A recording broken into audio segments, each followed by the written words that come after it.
Ba adalah haraf jar asli. Di sini ba, di sini haraf jar asli.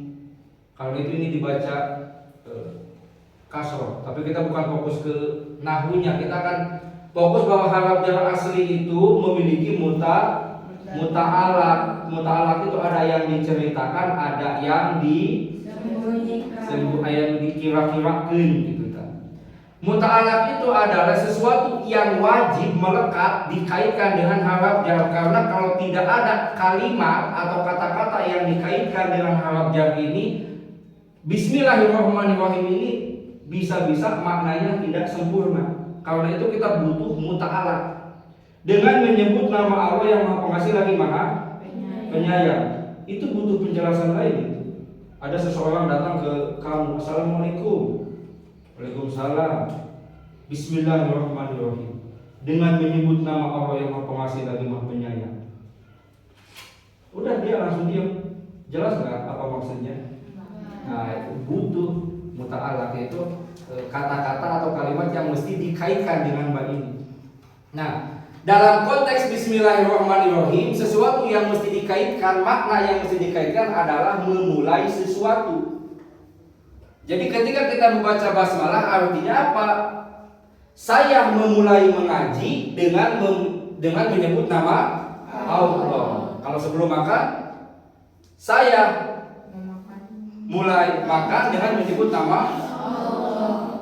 Kalau sebelum bekerja, saya mulai bekerja dengan menyebut nama Allah. Nah, jadi jelas. Muta'alaq ini bisa di depan, bisa di belakang, bisa begini. Dengan menyebut nama Allah yang Maha Pengasih lagi Maha Penyayang, saya memulai belajar. Kamu makan dulu. Kita sedang belajar. Nah, kenapa basmalah ini selalu dibahas di dalam kitab yang pertama kali? Semua kitab pembahasan pertama selalu Bismillahirrahmanirrahim. Ini ada dua alasan. Kenapa basmalah yang pertama dibahas di dalam kitab? Satu, alasannya apa? Ibtidaan bil kitabi, ibtidaan bil kitabil ajiz.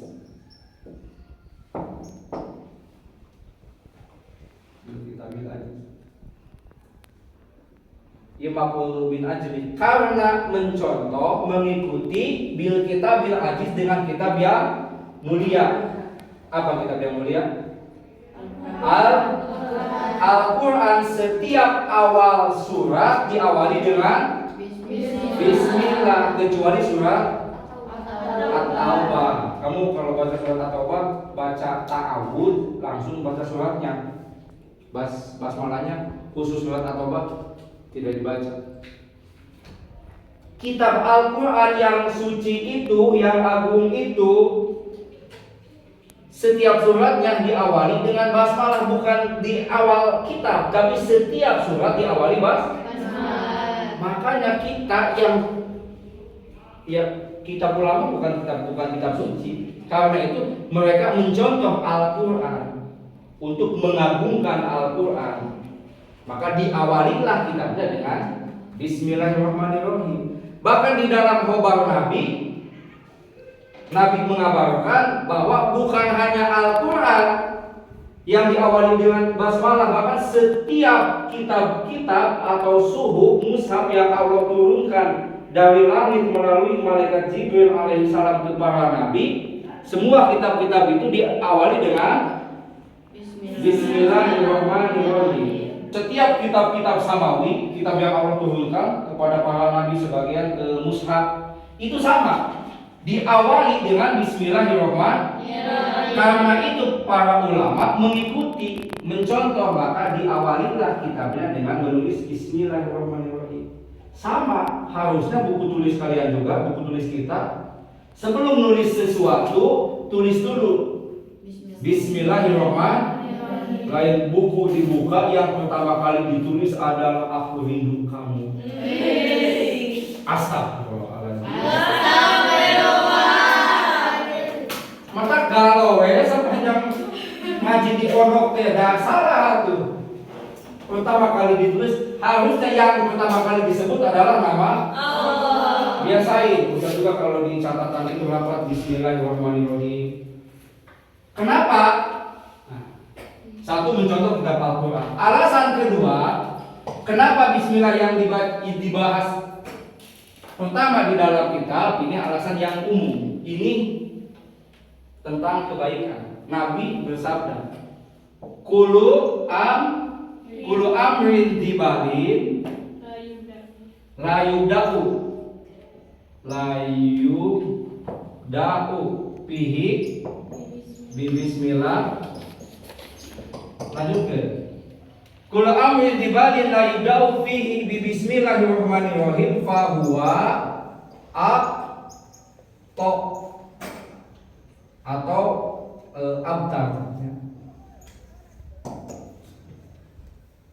Alasan kedua kenapa basmalah mesti selalu yang pertama adalah kullu amrin dibalik setiap urusan yang baik layudau tedimimitian bihi dina ieu urusan baik bi bismillahirrahmanirrahim dengan membacakan bismillahirrahmanirrahim fahuwa maka ieu urusan baik atau putus pegat putus atau abtar.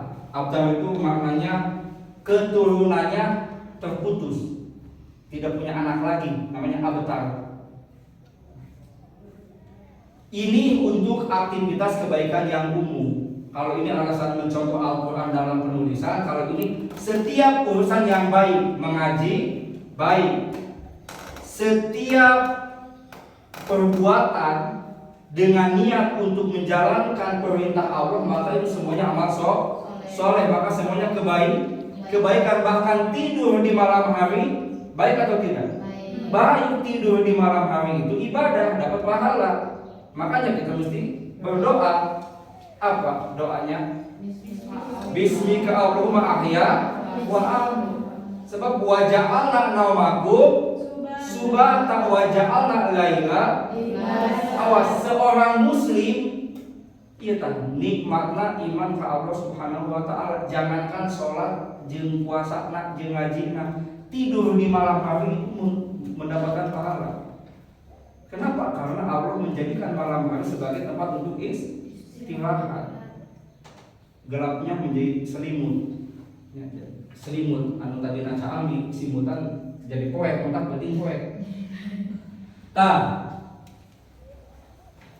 ketika kebaikan diawali dengan bismillahirrahmanirrahim, maka akan mendapatkan kita keluarkan makna babnya.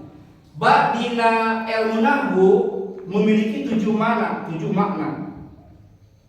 Bil basta'in wa adi awib al-siki wa misluma wa mi wa an bihamdiki. Kamu akan tahu itu dina alfiahnya, can mulai hafalan ya.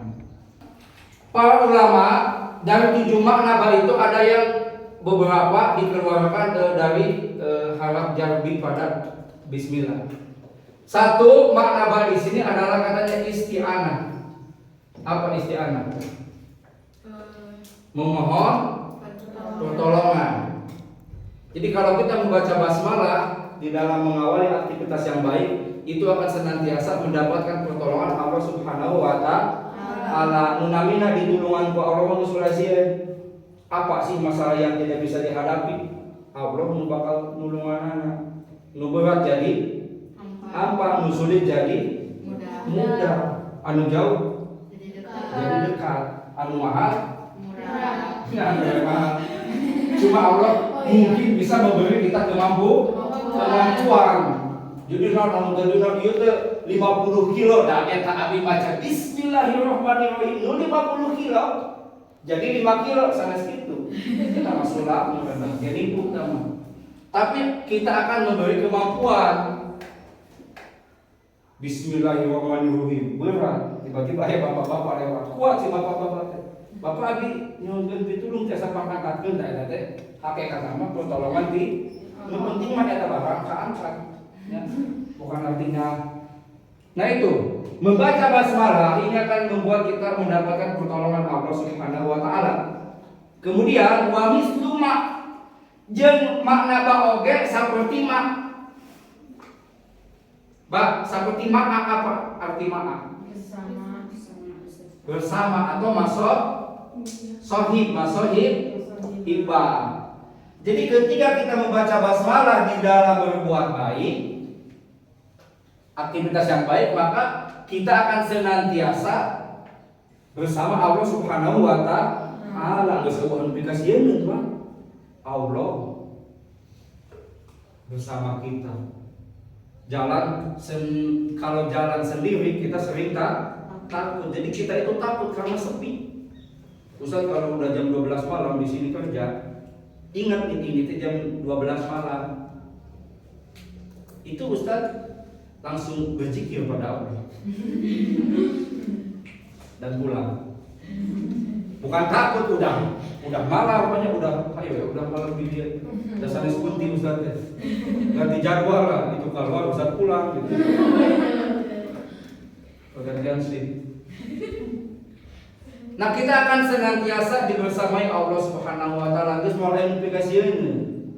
Kalau orang udah kamu ditemani sama Jagger, nya Jawara, ganteng, beunghar, dermawan, pokona pada kamu jangan ikut pede we.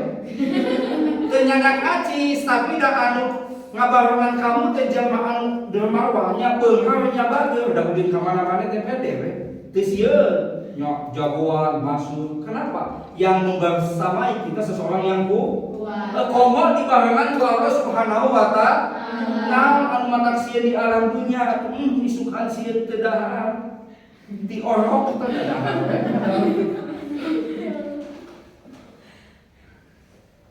Moal anu implikasieun. Maka jauh hati jeung Allah, tiba-tiba dunia menakutkan.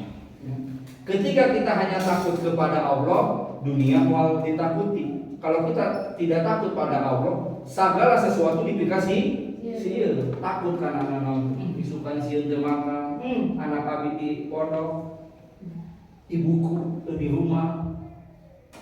Ya ibumu di rumah, kamu di pondok, itu enggak ada masalah ya. Baik-baik aja. Oke, makna ba'anu katilu seperti contoh kata betul bil kolam. Ustaz, kata betul bil kolam. Ustaz menulis dengan pena. Ada bakan itu makna banyak apa? Lil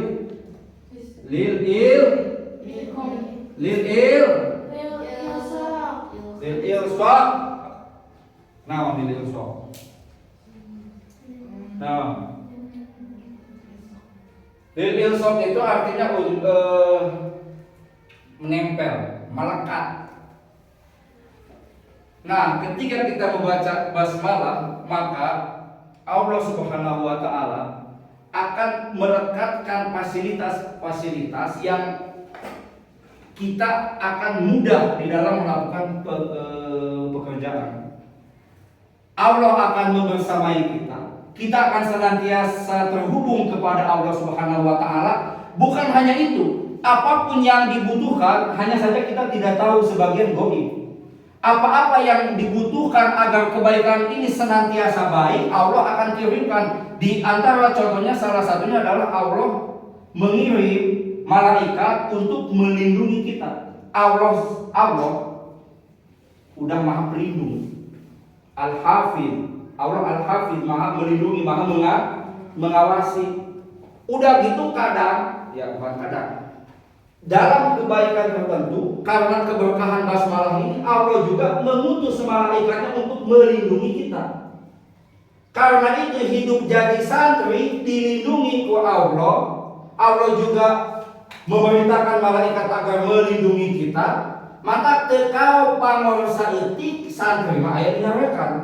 Tadi bentuk pengawasan. Kita sedang ada di jalan Shiratal Mustaqim, gitunya, di jalan anu lempeng. Hidup diawasi oleh Allah, ya, juga malaikat. Wa in kullu nafsin lama 'alaiha hafid. Ada ayatnya kan? Apa ayatnya? Wa in kullu nafsin, dan sesungguhnya pada tiap-tiap manusia yakin ada seorang penjaga. Jadi ada malaikat hafid. Allah Al-Hafidz, Maha menjaga. penjaga. Ada malaikat Hafiz yang bertugas melindungi kita. Nah, bentuk perlindungan Allah ketika kita berbuat baik kade bukan hanya dimaknai abi ieu keur usaha beung harusna sanes itu. Kita akan senantiasa dijaga supaya kebaikannya ini terus baik. Jadi barokah. Barokah itu apa? Ziyadatul khair.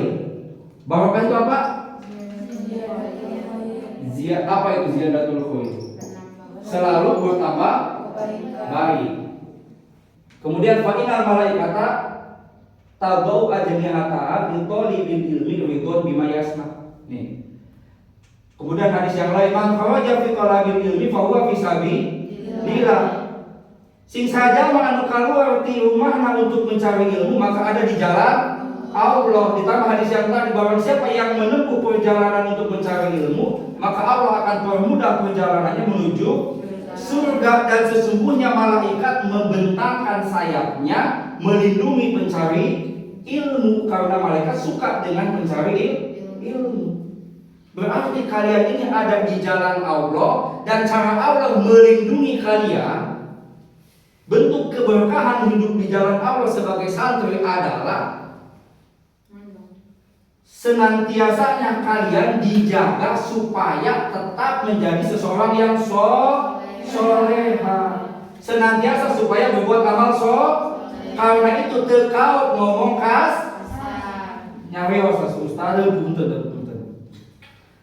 Tekau paham orang atau di masyarakat itu biasa dari pondokan itu salah sedikit kata dan tindakan yang kita ucapkan ayat anu menasehati, ayat anu menegur eta supaya orang tetap ayat di jalan, supaya orang tetap ayat di siratal dijaga. Seperti orang tua mengawasi anak, semakin ketat emak lamun emak geus ngawasi kanu janten putra anak dan moal bebas si putra anak.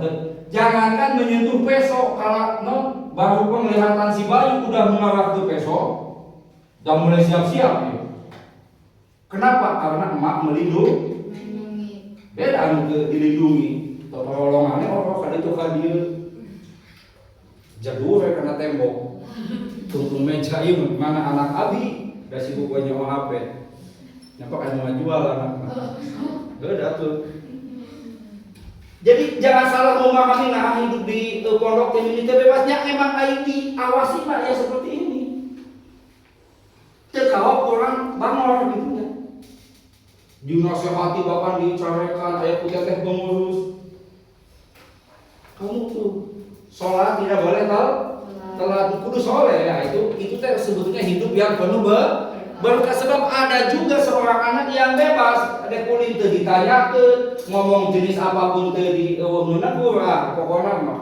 Dek naon dek salat teu salat, dek naon bahkan pulang jam sabaraha, itu justru kasihan. Tidak ada yang melindungi. Baik jeung bener eueuh nu ngurus, jeung lain sajabana. Bentuk rahmat Allah di dunia itu adalah penjagaan supaya kita senantiasa konsisten di dalam menjalankan amal soleh. Ya bentuknya ini. Ustaz zaman santri telat, zaman baheula digebuk. Teu kaok orang kudu soleh padahal ustaz can hoyong soleh. Nembel ke pasar we masih kene pengenalan sang aya niat soleh ustaz teh kudu geus soleh. Can aya niat geus soleh. Ku ustad anu di Al-Furqan, ku para pengurus bangun mesti can hayang tahajud, sunat tahajud eta teh kita belum nih komo upami atas nih eta teh namina teh barokah. Bahkan ketika kita masih belum ingin gitunya tuyuhan atuh ustad cenah masuk ka pondok tiba-tiba naon ieu beuk siga wali ieu mah siga ulama kudu bangun ieu salat kudu berjamaah zikir jamaah sajaman can aya niat tetapi itu tuh bagaimana Allah memberi pengawasan terhadap kita semua. Ini terasa rahmat atau hukuman? Rahmat. Kasih sayang Allah Subhanahu wa ta'ala. Nah ini karena itulah setiap kebaikan Bismillahirrahmanirrahim. Nah, kalau kita berbuat baik tidak membaca Bismillahirrahmanirrahim, semua ini putus pertolongan Allah. Kita senantiasa terhubung dengan Allah. Kemudian kebersamaan kita dengan Allah Subhanahu wa taala kalau tidak membaca bismillah terhadap kebaikan yang akan kita lakukan, semua fasilitas ini putus. Kamu hanya dapat pahala standar aja. Yang berkah yang banyak ini itu semuanya tidak bisa kamu dapatkan. Dan para ulama memaknai akto ini adalah qalilul barokah. Barokatun. Aku salah ya?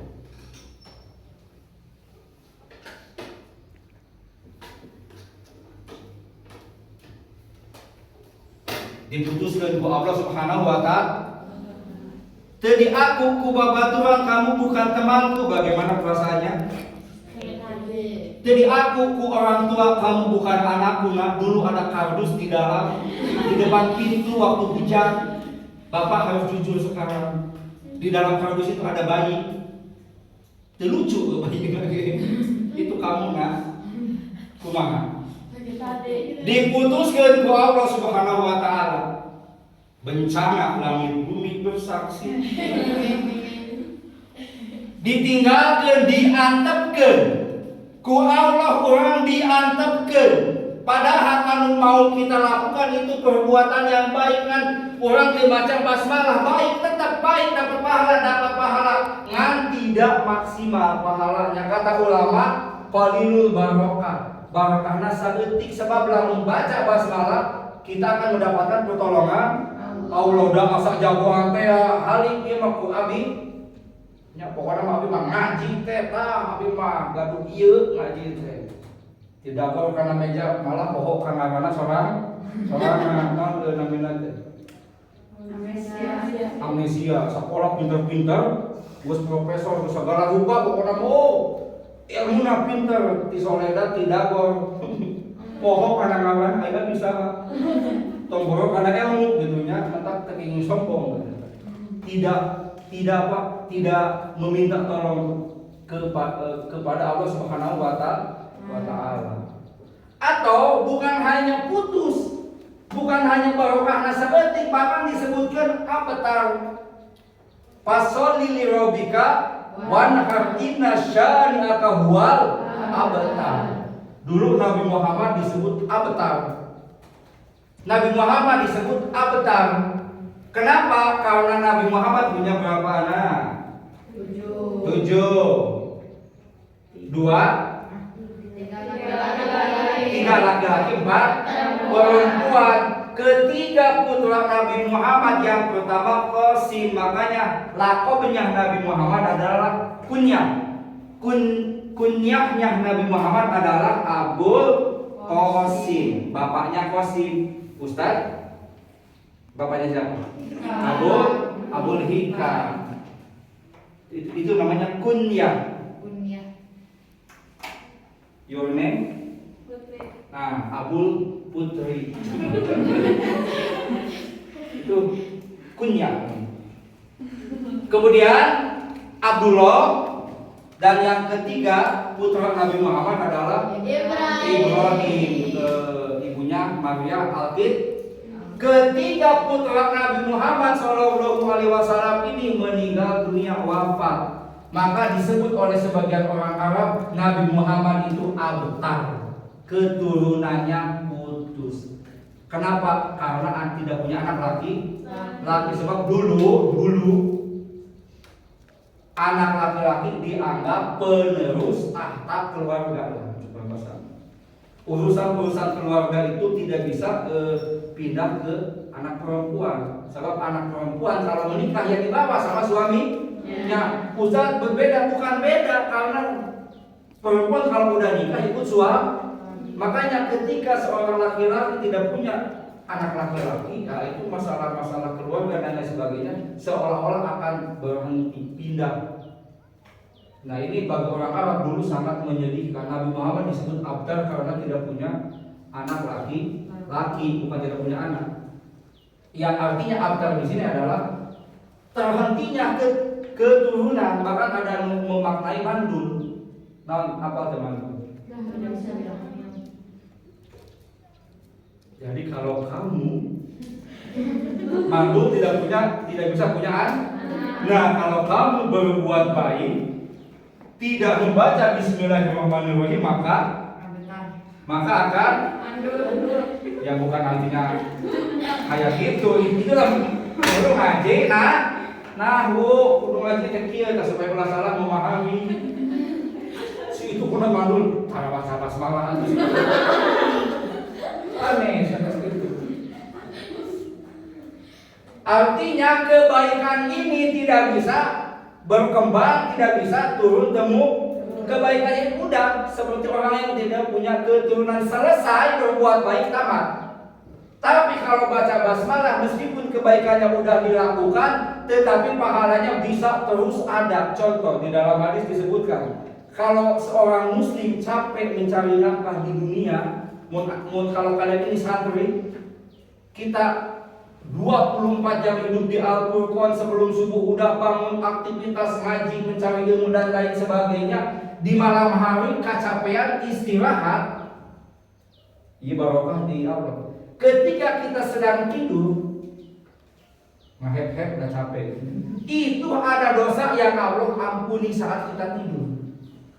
Kenapa? Karena sebelum tidur capek nak orang tidur nak dina tidur teh kusabab sebelumnya berbuat baik, mundina keluarga bapak mencari nafkah, ibu di rumah, bahkan ayah anu dua anak kerja usaha anak untuk kita tangga kuninina pembantu ya, tapi semua bekerja. Kalian masantren keluarga pejuang ya, nganggur.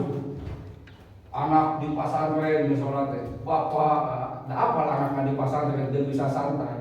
Ibunya kan berarti pengalaman ibu nasawi ngadoa malam ketika kita istirahat karena kelelahan berbuat baik, itu pahala anu tiberang tepegat-pegat, tidak putus pahala terus nyambung. Seperti kita punya keturunan diwariskan pahala anaknya, bahkan bisa menghapus dosa. Ma'isibul muslimah biwasobin wala nasobin wala gomin wala hazanin dan lain sebagainya, banyak disebutkan. Ila kafarallahu bihamin koto, ya tidaklah menimpa ke seorang mukmin kacape, rasa sakit, gelisah, gundah gulana, sakit hati, bahkan sakit fisik, bahkan sampai kacugak ku jarum cos. Saeutik orang beriman tersakiti, itu tidaklah terjadi kecuali Allah mengampuni dosa. Saking watirna, saking nyaka karunyana ka hamba na orang tua anak lagu kita yang lebih kita itu sapan dibela didagor karena panto etak mah langsung gelut jeung panto mana ieu panto gebuk panjang. Jangan ya, kalau jadi ibu jangan kayak gitu.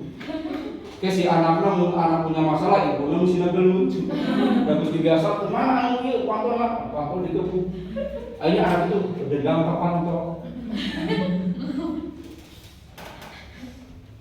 Orang tua ke anak saja sedikit kita kena rasa sakit dan nyaah, apalagi Allah Subhanahu wa Ta'ala. Kita adalah makhluk Allah. Ibu ke anak sayang, apalagi Allah ke makhluk kalau diciptakan anak.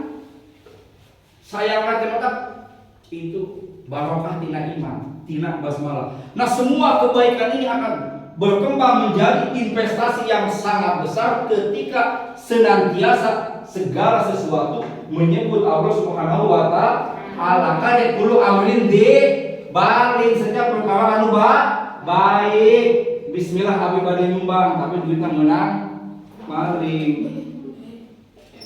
Masuk tidak kategori ini? Tidak. Jadi halal yang mualaf tuh kulo amrin di setiap urusan yang baik anu teu baik mah. Iya orang sampai ngabahas huruf ba. Tos efek tosna. Nembe Bismillahirrahmanirrahim. Kemudian ismullah, ini bagian ini kita tidak akan bahas. Ini khusus nahwu lah. Ini kan mukadimah usul fikih. Nanti kita akan melihat yang ada kaitan sama hukum-hukumnya yang lebih umum aja. Ar-Rahman Ar-Rahim akar katanya sama semuanya dari kata Rahim. Rahimah ya kamu rahmat. Seueur namina rahmat. Tambah jelek bisa. Rahmat ini adalah riqatun fil qalbi tufidul in'am wal ihsan. Rahmat itu riqatun fil qalbi, getaran di dalam hati, perasaan di dalam hati, tufidul in'am wal ihsan, yang memberi faedah untuk memberi kebaikan, wal ihsan dan in'am untuk memberi kenikmatan, wal ihsan dan kebaikan. Jadi sesuatu disebut rahmat, disebut sayang, disebut cinta, nya dede karunya ke anak, abi teh nya bisa naon sih aya nya ke anak. Perasaan di dalam hati yang mendorong anu maedahan ka seseorang, kata kuncina satu berbuat baik. Berbuat baik. Dua, memberi atau ulah bahasa ihsan dan in'am, ihsan. Lamun jika seseorang sayang versi Islam dan sayang anu sok biasa di masyarakat. Naon sih sayang Musa benerna? Rahmat, kasih sayang dan nama. Bagi kita manusia, riqatun bil qalbi. Perasaan di dalam hati yang mendorong seseorang satu berbuat baik untuk dirinya heula. Nya ke anak misalnya atau kamu sayang ke ibu, aku ingin membahagiakan ibuku. Ibuku suka jambu, maling jambu. Lainnya eta mah dengan dirumuskeun. Jadi berbuat baik dulu, kasih sayang itu akan membuat dirinya baik dan memberi kebaikan ihsan. Ya, kita bisa kasih contoh paling jelas terhadap orang tua kepada anak. Saking sayangnya kepada anak, orang tua pasti akan berbuat baik. Ini pada siapa? Pada dirinya dulu. Anak hoyong bisa sholat, berarti orang tua anak sholat heula. Paham tidak? Itu sayang nu asli, aya sayang nu palsu semu. Heudanya pokona mah keur anak sagala rupa kanggo anak abi mah sholat maneh teh jang, ai ieu keur nonton TV. Bukan dulu kan itu dulu sama ke baju-baju aja. Hareudang kieu. Anak-anak kamari kan itu sholat teh atuh berjamaah mesti kapondokeun teh teu nurut ai dia teu salah. Teu berjamaah anu didendam. Ya contoh kamu bukan ke bapak kamu, ke anak buku sadiki sakti kan? Enggak kabayang. Itu dia tidak sayang, sebab sesuatu disebut sayang versi Islam pasti akan membuat dirinya baik dulu. Lamun bener sayang, contoh siapa yang paling jelas? Mun orang tua aya nunduk Nabi Muhammad, contoh paling jelas. Nyaah ka umatna, kasih sayang Nabi Muhammad, dia membuat Nabi Muhammad selalu menjadi teladan tentunya. Selalu menjadi teladan dan berbuat baik. Jadi mun kamu nyaah ke teman, sayang kan kamu saling menyayangi. Ruhamau bainahu, saling menyayangi kan sebagai orang muslim. Nah, kasih sayang kepada teman itu akan membuat kamu menjadi baik. Dan kamu juga akan memberi kebaikan kepada teman. Ya ini kalau contoh dalam keseharian orang tua yang paling bisa diambil contohnya. Sakingnya anak ke anak, dirinya dibuat baik, usahanya jadi maksimal jeung lain sajabana, ngadoana tara eureun biasana tidak hoyong kalian sehat, hoyong kalian sukses jeung lain sajabana. Orang tua mencari nafkah, bapak maksimal hidupnya jadi baik. Amal soleh nak jadi baik, baca bismillahirrahmanirrahim, kadang kebangan baca bismillah, tiba-tiba damel. Dan berhamah teu. Ayo bismillah nya. Insyaallah bismillahirrahmanirrahim. Salih we. Kumaha ta Ustaz? Atuh eta mah teu maju-maju acan. Karena bismillahna mah beuki ieu mah. Damelan teu patos. Buku eta mah paket kudu duanana. Makanya kasih sayang cinta versi Islam moal pernah ditemui kepada seseorang yang belum menikah saling mencintai. Itu bukan versi Islam. Itu bahkan Islam mau nyebut cinta, nyebutnya hawa nafsu. Bobogohan, tahu bobogohan? Mun kamu bobogoh ke seseorang cinta atau seseorang bobogoh ke kamu, itu kalau sebelum akad nikah diucapkan itu bukan cinta yang kita bahas ini. Itu lebih dekat disebut hawa nafsu. Karena bobogohan karena cinta, misalnya ada laki-laki cinta ke kamu, dua poin. Apa? Satu, jadi berbuat baik untuk dirinya sendiri. Kedua, memberi kebaikan. Ayat tenukieu di bobogohan.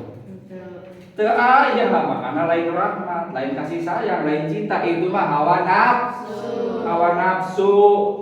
Karena itu pacaran akhirnya selalu terjerumus ke dalam perzinahan.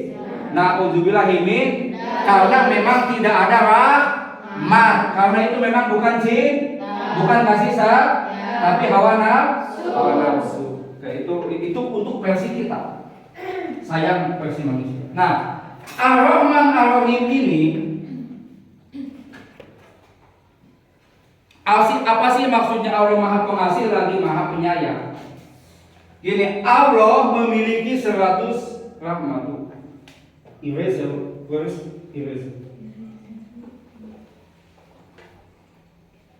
Penghapus di mana? Gak apa-apa. Dan nggak apa-apa, ini juga cukup. Fokus saja lihat Ar-Rahman Ar-Rahim. Di dalam hadis disebutkan, hadis Imam Muslim, Allah memiliki 100 rahmat. Allah memiliki 100 rahmat. Yang dengan rahmat ini kuda nendang anaknya. Buaya cara ngais buaya ke anaknya kumaha? Ketika buaya mau memindahkan anaknya pakai apa? Pakai mulut. Sok lamun buaya mindahin kamu. Dikit. Naon ada rahmat Allah pada buaya ke anaknya dalam budaya. Allah punya 100 rahmat, satu rahmatnya ku Allah diturunkan ke dunia, dibagikan ke seluruh makhluk. Anak-anak, renungkan. Dengan satu rahmat yang Allah turunkan ke dunia, anu dibagikan ke sakabeh makhluk, orang sendiri sebagai jamaah iman ke Allah bisa ngerasa bahagia. Mun kamu mentapakuri benar-benar menggunakan keimanan jeung Islam, iman jeung Islam, hidup di dunia bahagia atau tidak? Bahagia. Meskipun ada derita, yang kadang itu lebih lama membuat bahagia jadi lupa. Kesimpulannya kita gelisah, tetap bahagia. Dengan satu rahmat yang Allah turunkan ke dunia, dibagikan ke sakabeh makhluk, aya nu kabaya karena reungit, karena kuda, karena uncal, karena harimau, oge dibagikan ke manusia, kita bisa bahagia. Lalu bagaimana kalau kita diberi 99 rahmat? Nah, yang 99 rahmat Allah ini akan Allah berikan di akhirat, khusus untuk orang yang beriman. Bayangkan, hiji rahmat wae dibagi-bagi ka sakabeh makhluk, orang bisa bahagia. Apalagi kalau kita diberi oleh Allah 99 rahmat, mata dina hadis geus moal kabayang bungahna jalma aliman di akhirat.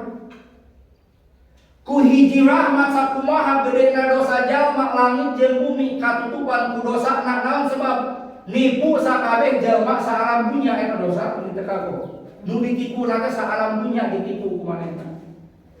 Sakumaha gedena makhluk di dunia gede dosana tetap ketika tobat innallaha tawwabur rahim.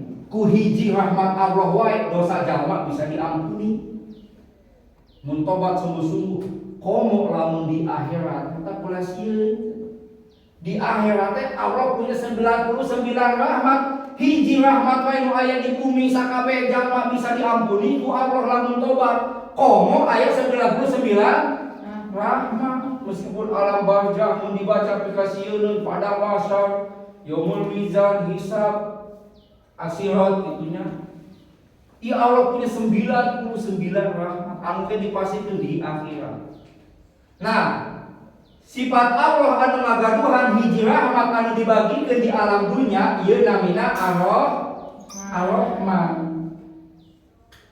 Kemudian kasih sayang Allah anu di akhirat yang lebih geus moal kajangkau ku pikiran urang 99 rahmat hanya diberikan di akhirat jeung ka jalma anu iman ieu namina Ar-Rahim. Itu perbedaan Ar-Rahman dan Ar-Rahim. Jadi di bumi masa dayana kenging rahmat. Bukan hanya manusia tapi juga hewan. Cuma sayangnya banyak orang yang menolak rahmat Allah. Ayat anu menolak rahmat Allah. Ada banyak tidak?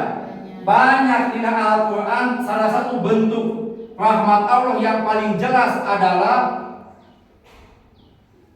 wa innaka wa arsalna ilaika rahmatan lil alamin, dan sesungguhnya kami telah mengutus engkau Muhammad sebagai rahmat untuk seluruh alam. Nabi Muhammad teh eta teh rahmat, Islam teh rahmat. Karena itu sedeur anu teu maksimal kenging rahmat Allah nganu hirup di dunia. Banyak manusia hidup di dunia hidup menang. Rahmat Allah ngan teu maksimal anu menang hirup unggul. Padahal rahmat Allah yang paling tinggi itu Islam rahmatan lil Nabi Muhammad diutus untuk membawa rahmat kepada seluruh ayat yang nolak Islam. Ayat yang nolak Nabi Muhammad. Ayat itu sami jeung nolak Jadi Allah Maha Penyayang.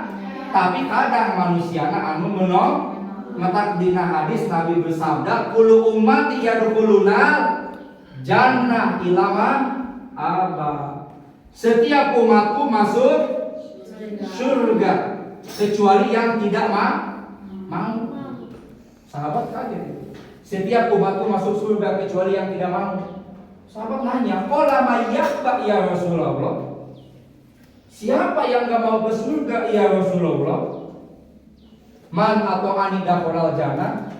Jawab kanjeng Nabi, yang taat kepadaku masuk surga. Wa man asani fa huwa man aba. Barang siapa yang durhaka kepada Nabi Muhammad, dialah yang tidak mau. Jadi kalau dalam hadis itu bahkan saking besarnya rahmat Allah, jaminan umat Nabi Muhammad surga. Kullu ummati yadkhulunal jannah, ini hadis sahih. Setiap umatku masuk surga. Betapa bahagia percaya dirinya Nabi Muhammad karena rahmat Allah. Setiap umatku pasti masuk surga. Aya rahmat di dunia hiji dibagi-bagi orang tetap bisa bahagia, apalagi 88 kayak di akhirat. Makanya Nabi Muhammad setiap umatku masuk surga.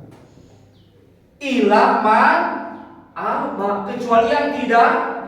Jadi jalma anu kana neraka teh bener-bener dia tidak mau surga. Bahkan dia berusaha untuk ke neraka. Berbuat baik murah atau mahal? Mudah atau susah? Mudah. Yuridullahu bikumul yusra wala yuridu bikumul usra.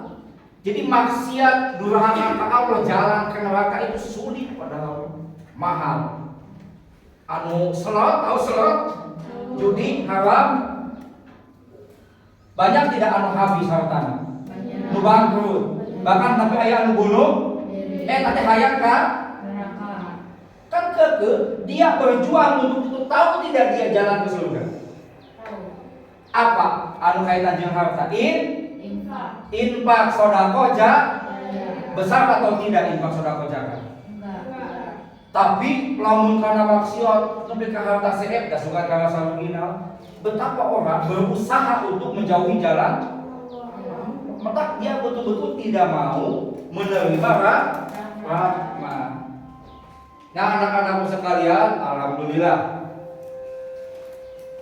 mukadimah kali ini dicukupkan karena waktunya. Mudah-mudahan kalian bisa memahami bagaimana Bismillahirrahmanirrahim ini, baik di dalam memaknai ataupun alasan kenapa kita mesti membaca Bismillahirrahmanirrahim. Satu, untuk mengikuti kitab Al-Quran. Kedua, karena ada hadis Nabi bahwa setiap kebaikan yang tidak diawali dengan Bismillah maka kebaikannya itu putus atau sedikit barokah atau bahkan abtar. Kemudian kita juga sudah membahas makna tentang Ar-Rahman dan Ar-Rahim. Mudah-mudahan kalian dapat manfaatnya dan kita semua mendapatkan pahala dari Allah Subhanahu wa taala.